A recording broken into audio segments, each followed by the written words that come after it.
Lesson 26 is about solving rational equations.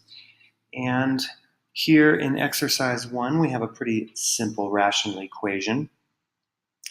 And one of the things I would like to start off with is just by thinking about the idea of two fractions being equal, and just understanding that if the denominators of two fractions are equal, and the numerators of those two fractions are equal, then the fractions are equal. And we're going to kind of use this idea to solve rational equations.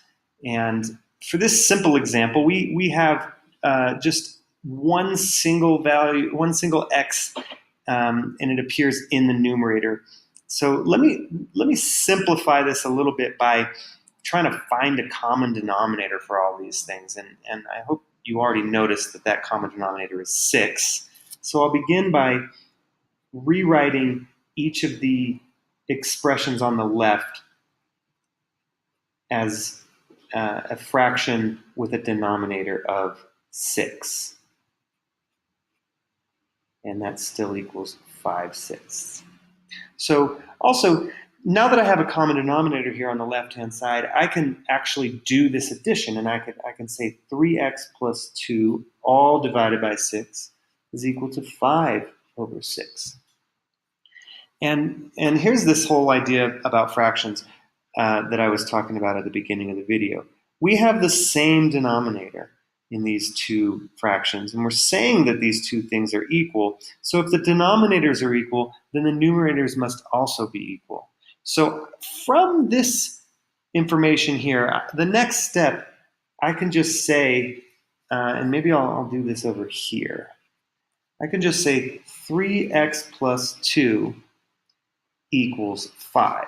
I've just taken the numerators and equated them. And I can do that because the denominators we see are already equal.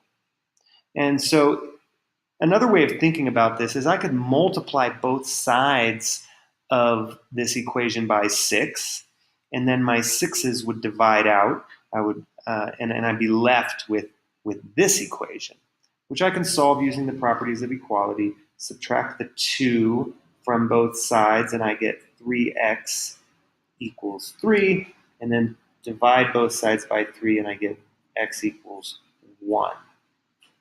And that little trick here about comparing or noticing, getting the denominators to be the same, in other words, finding a common denominator on both sides of this equation, then I can just set the numerators equal. That's going to be a handy trick later on. Notice the other thing this problem asks us to do is to give evidence that our solution is correct. And so one of the ways that I can do that is I'll take this original expression, or I'm sorry, this original equation, and I'll substitute my value for x into it. So I'm going to just copy that original equation, but instead of x, I'm going to write 1.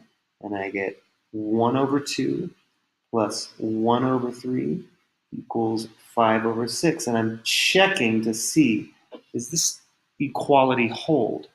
And again, finding a common denominator on the left-hand side, 3/6 plus 2/6. Does that equal 5/6? And sure it does.